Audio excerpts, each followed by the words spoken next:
Assalamualaikum warahmatullahi wabarakatuh. Alhamdulillahilladzi hadana lihaza wa ma kunna linahtadiya laula an hadanallah.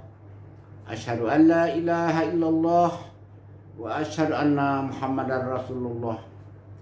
Rabbi shrahli sidri wa yassir li amri wa ahlul 'uqdatam min lisani wa yafqahu qawli. Para pencinta hukum adat melalui Jami yang saya hormati, para calon pimpinan masa depan tanah sebingkah payung sekaki ai setitik Telaga Rahmat, pucuk Jambi 9 lurah, pucuk Jambi 9 macam bidang hukum adat, pucuk Jambi 9 rahasia Tuhan yang belum kita ketahui. Pada kesempatan ini saya akan menguraikan tentang hukum ternak dan umbul ladang. Kita tahu di dalam hukum adat Jambi yang hierarkinya adalah 5 ganjil, 4 genap, 9 sempurna. 5 ganjil adalah pucuk undang dan limu sebagai sumber hukum dari hukum adat melalui Jambi. 4 genap adalah adat yang 4 sebagai hukum dasar daripada hukum adat Jambi.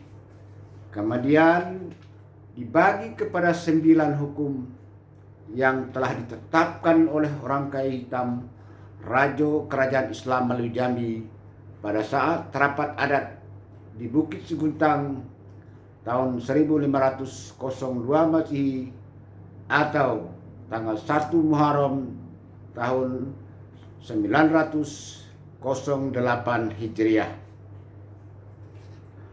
Saya telah berulang kali menjelaskan bahwa Undang 20 itu terdiri dari Undang 8 ditambah dengan Undang 12. Jadi dia ada 20 pasal. Saya telah menguraikan mulai dari pasal 1. Pasal 1 tikam bunuh padang berdarah. Pasal 2 upas racun bertabung saya.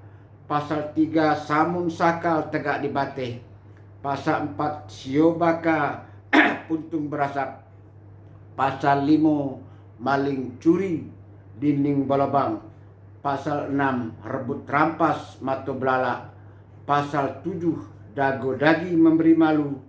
Pasal 8 sumbang salah laku perangai. Pasal 9 induk salah larang pantang. Pasal 10 anak salah gesoh begenjeng. Pasal 11 mati dibangun gantinan hilang. Pasal 13 pasal 12 luko dipampas banu ditepung. Luko dipampas jangan batau. Pasal 13 balu ditepung tawa sedingin. Pasal 14 amun mati tukul begalo. Pasal 16 hutang bautang pancarian. Pasal 17 ulok gadai jadi semayung. Pasal 18 ago tawa cungkak cengking. Pasal 19 sulu sawa undang lalu. Dan yang terakhir adalah ternak bekandang malam umo ladang bapagasian. Itulah yang disebut dengan Undang 20. Perlu diketahui bagi yang belum memahami sejarah hukum adat. Pasal ternak umo ladang itu baru dimasukkan ke pasal 2 pada Undang 20 ketika rapat adat yang kedua terjadi di Kerinci atau di Bukit Sejalaut pada tahun 1530 Masehi. Waktu rapat adat di Bukit Seguntang, Tuo Sumai Tebo 1502, ternak umur ladang belum dimasukkan dalam Undang 20. Ada pasal lain yang dimasukkan di situ. Tapi pasal ini Akhirnya dimasukkan 60, pasal ini digabungkan dengan pasal lain. Begitu. Perlu dipahami oleh masyarakat adat Jambi, karena di tengah masyarakat sering terjadi orang salah mengucapkannya. Orang salah mengatakan ternak bakanang malam, ladang bakanang siang. Ini bahasa yang salah. Tidak benar. Nenek moyang kita orang Jambi sangat memahami kaidah hukum. Yang dikatakannya adalah ternak kanang malam, ladang bapaga siang. Kandang dan paga. Ternak kandang malam. Apa disebut dengan kandang? Kandang ialah untuk yang bernyawa, dikurung, jangan keluar. Itu kandang. Maka ada kandang burung, ada kandang ayam, ada kandang kambing, ada kandang kerbau. Paga. Apa arti paga? Paga adalah mencegah yang di luar jangan masuk. Apakah itu dipagar dengan material seperti tembok, bambu, kawat, dan sebagainya, atau hanya dijaga saja, itu pagar. Maka kalau kita pergi ke kantor gubernur misalnya, ada Satpol PP di sana. Kantor gubernur tidak dipagar, tidak dikandang, tapi dipagar. Siapa pagarnya? Satpol PP. Kalau kita pergi ke satu perusahaan misalnya, kita lihat ada satpam, itu pagar. Kalau kita pergi ke kantor tentara, kita lihat ada orang yang piket kiri kanan, satu orang. Padahal tidak ada pagar, tidak ada kandang yang seperti kita harapkan, kita lihat. Tapi orang tentara yang tegak di sana, di kantor tentara, polisi yang tegak di kantor kepolisian, itu adalah penjaga, itu adalah pagar. Nah, jadi pagar adalah dijaga sesuatu, itu namanya pagar. Kalau seorang ibu umpamanya, dia menjemur padi di halaman rumah, dibentangkannya tikar, lalu taruh padi, lalu duduklah si ibu di situ, bawa lidi satu, datang ayam satu, dia usir dengan shh, maka pergilah ayam. Itu namanya pagar. Kalau orang bersawah ladang, lalu dibikinnya gambar ketika padi sudah mulai masak, ada babi, dibikinnya gambar orang dari hijau, dibikinnya kain, dibikinnya kain kayak bendera di tengah-tengah sawah supaya pipit tidak makan. Itu pagar namanya. Jadi pagar untuk mencegah sesuatu jangan mengganggu, sedangkan kandang untuk yang di dalam jangan keluar. Sampai hari ini kita tidak pernah mendengar ada kandang burung, ada pagar burung, tidak ada. Dan kalau kita mengatakan sama saja kandang, arti kandang dan pagar, baik. Mari kita buktikan dengan akal yang sehat. Kalau nenek moyang orang Jambi mengatakan ternak bakandang malam, ladang bapagas siang. Kandang, ternak, hampir semua ternak ada kandang. Ayam, itik, kambing ada kandang. Sekarang coba buktikan di Jambi ini, mulai dari Tanjung Jabung Timur sampai ke Kerinci, adakah sawah yang dikandang? Jangankan sawah, kebun sawit mau dikandang. Bagaimana caranya? Jadi tidak benar bahasa kandang itu sama dengan pagar.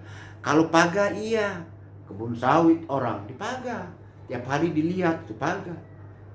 Kantor-kantor ada satpam itu pagar. Sawah orang dipagar, dilihat tiap hari ada airnya, ada pipit yang makan mengganggu padi, ada orang lain yang mencuri padi di biliknya. Nah itu pagar. Nah, jadi saya berharap mulai sekarang ini kita mengetahui tentang apa perbedaan antara arti kandang dan arti pagar. Nah ini yang perlu saya bicarakan di sini. Ada kesalahan lagi di tengah masyarakat. Ada yang mengatakan, itu kalau ternak ladang, kalau dimakan pada orang Bando tuh lah, Bando tuh di Bando. La ilaha illallah, saya bilang. Nenek moyang kita membuat hukum itu sistematis. Bukan kalau makan ternak dimakan padi orang oleh kerbau kita. Itu persoalan, bukan. Banyak persoalannya, persoalan hukum. Maka dalam hukum adat, kalau kita punya ternak, ada kandang, syarat kandangnya ditetapkan dalam adat. Saya tidak hafal lagi bahasanya. Di dalam buku saya tulis di situ. Syarat kandang itu apa? Pertama, pakai unja 4 sedepo. Itu syarat kandang. Yang disebut dengan unja 4 sedepo itu tonggak. 1 depo 4 tonggaknya. Nah, itu namanya syarat kandang yang pertama ialah pakai unja 4 sedepo. Itu yang pertama. Yang kedua, pakai pengapit betung belah dua. Pakai pengapit betung tua dibelah dua. Betung itu 1 batang dibelah dua. Nah, itu pengapitnya. Jadi jadi belehonya, kalau bahasa kampung saya belehonya, beleho kandang itu. Jadi tonggak, sudah itu udah belehonya, yang melintang itu beleho namanya. Kalau di kampung saya. Nah, itu pakai pengapitnya. Betung tua belah dua. Kemudian pakai pengebat rotan getah. Bayangkan itu.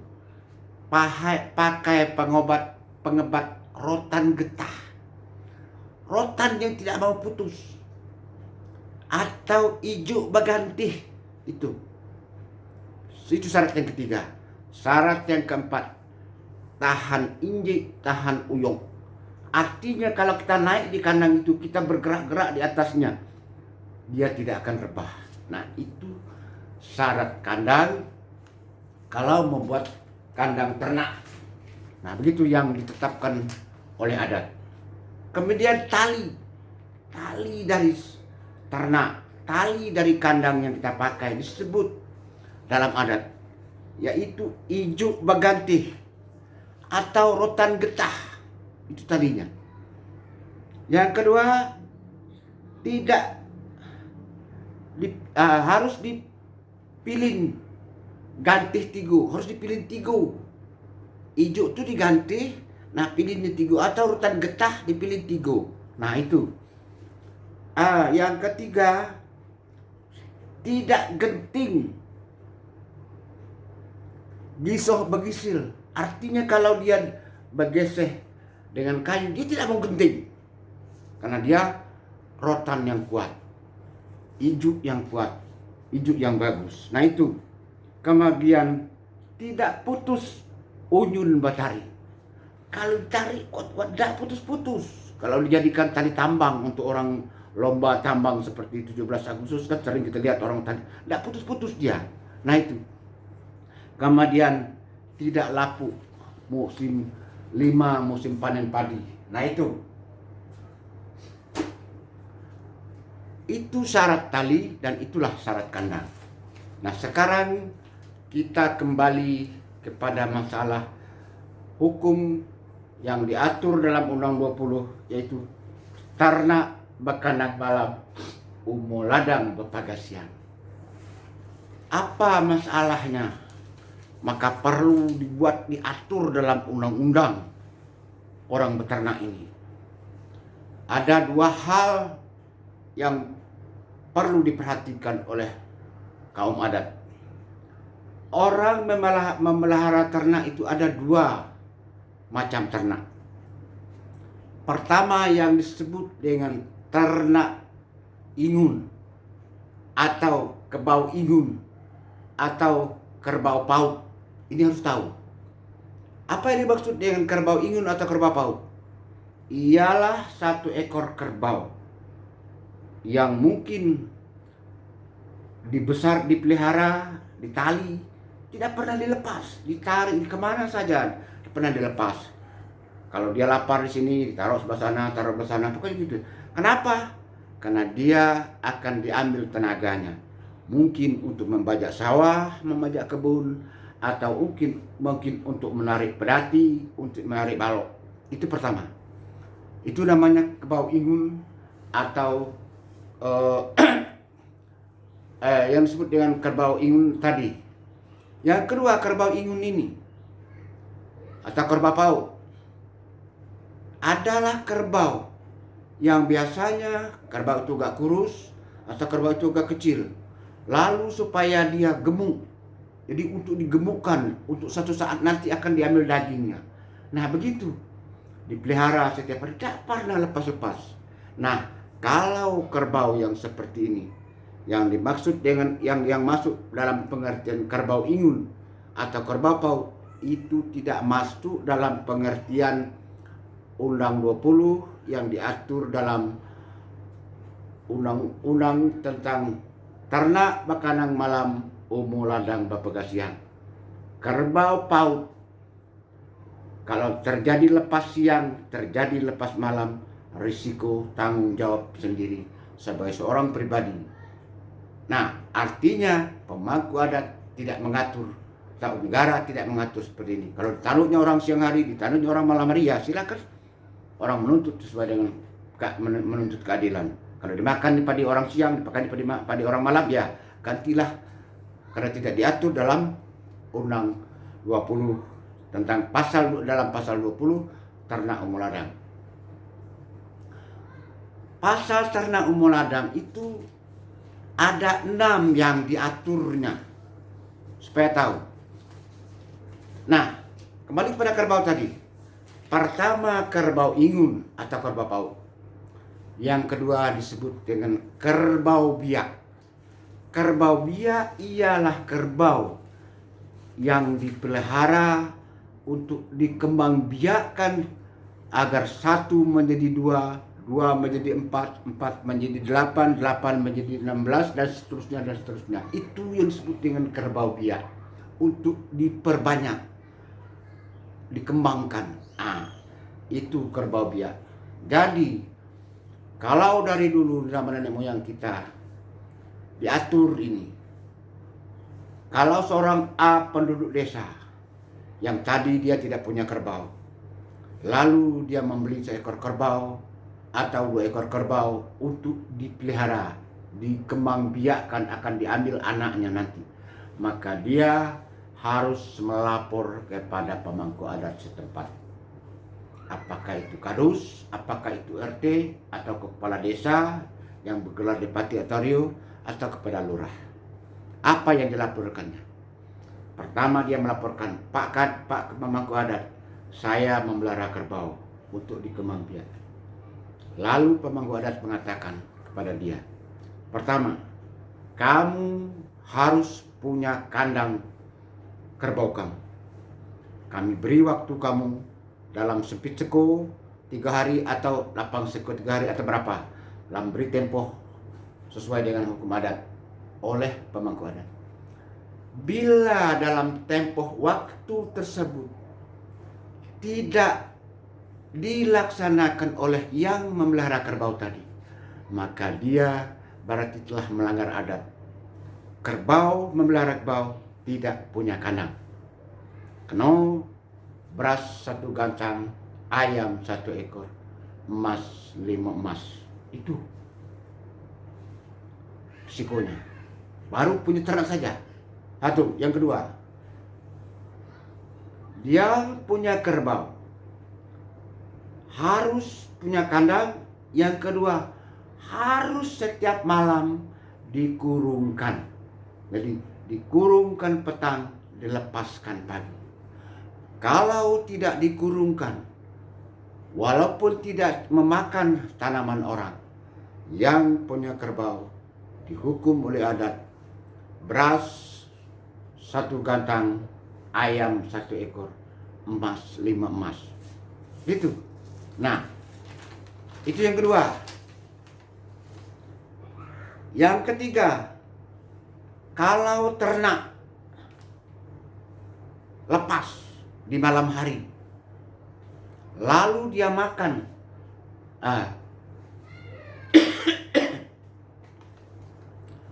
padi orang, maka yang punya ternak dihukum dengan beras 20, kambing 1 ekor, kecil babatu, gedang babungkal, baiko bagopalo, didenda dengan emas 20 emas, dan harus bayar ganti rugi daripada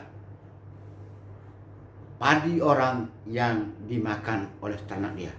Nah itu, ini diatur dalam pasal 20 ayat 3. Yang pertama tadi diatur dalam pasal 20 ayat 1, yang tidak punya kandang. Bila malam hari tidak dikurung, diatur dalam melanggar pasal 20 ayat 2. Bila malam hari lepas makan ternak orang, diatur dalam pasal 20 ayat 3. Didenda dengan emas 20 gram.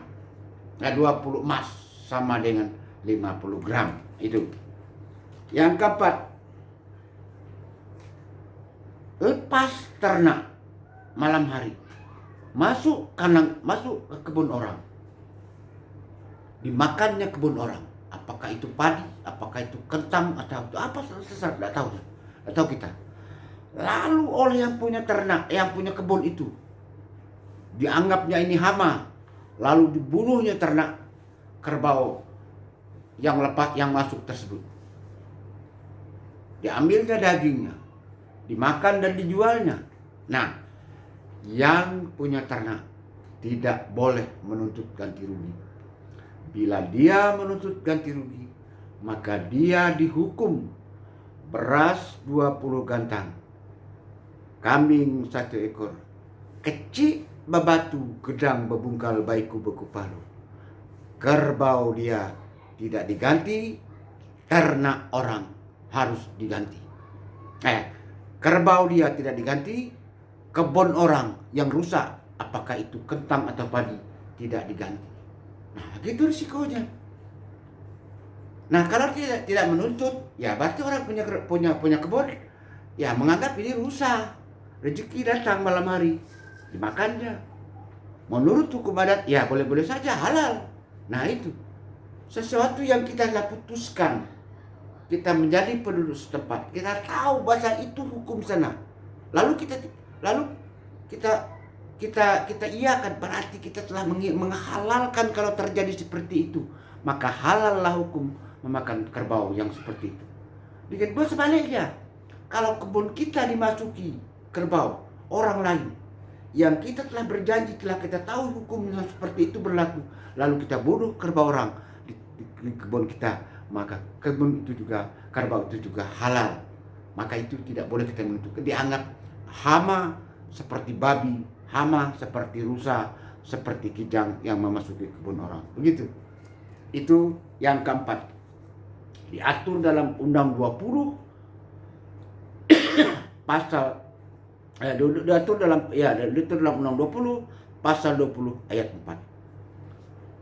Yang kelima, bila kerbau lepas di siang hari lalu masuk ke ladang orang, lalu orang yang punya ladang marah, lalu dibunuhnya kerbau itu, ternak orang di siang hari itu, maka yang punya ladang dihukum beras 20 gantang, kambing 1 ekor, emas 20. Kerbau orang yang dibunuhnya, yang dibacoknya, harus diganti. Dan tanaman dia yang telah dirusak oleh kerbau tersebut tidak diganti.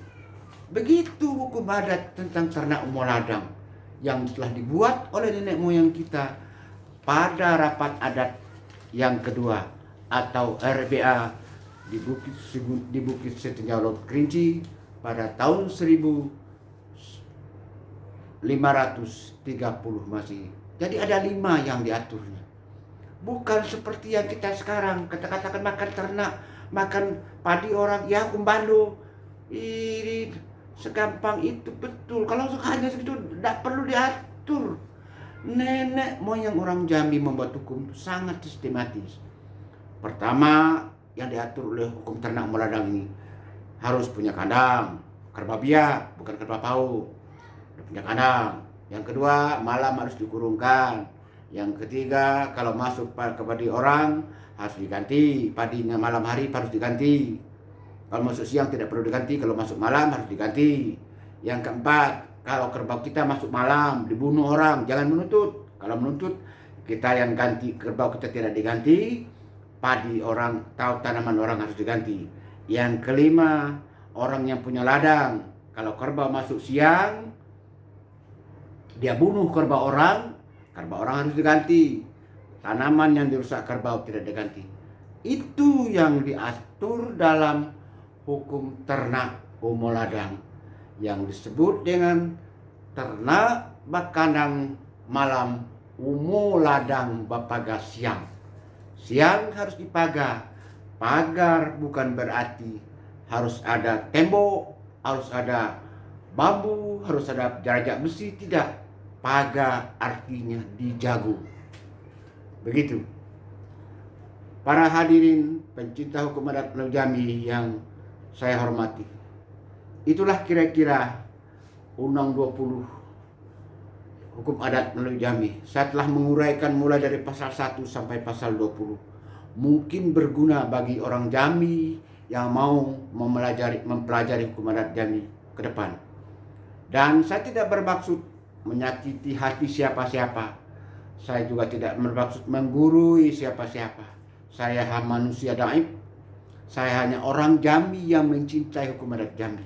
Jadi saya mengadakan penelitian hukum adat Jambi kurang lebih 48 tahun. Mengadakan studi banding 6 provinsi di mana saya bertugas. Setelah membaca buku ratusan banyaknya. Lalu saya duduk di Lembaga Adat Provinsi Jambi mulai 2006 sampai hari ini.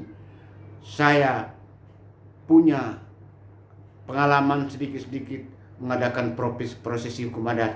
Setelah berkeliling di Jambi ini, mulai Tanjung Jabung Timur, Tanjung Jabung Barat, Kota Madia, Batanghari, Bungu, Tebu, Merangin, Kerinci, saya telah bicara di mana-mana.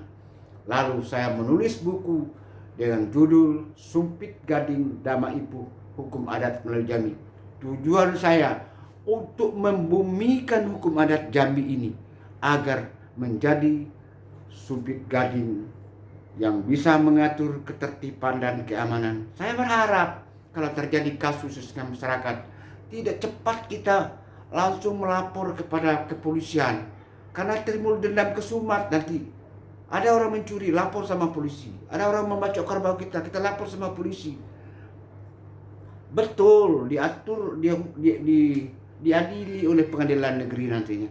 Tapi dendam kesumat di tengah-tengah masyarakat tidak pernah selesai. Maka itu usahakanlah untuk menggunakan hukum adat dalam setiap kasus.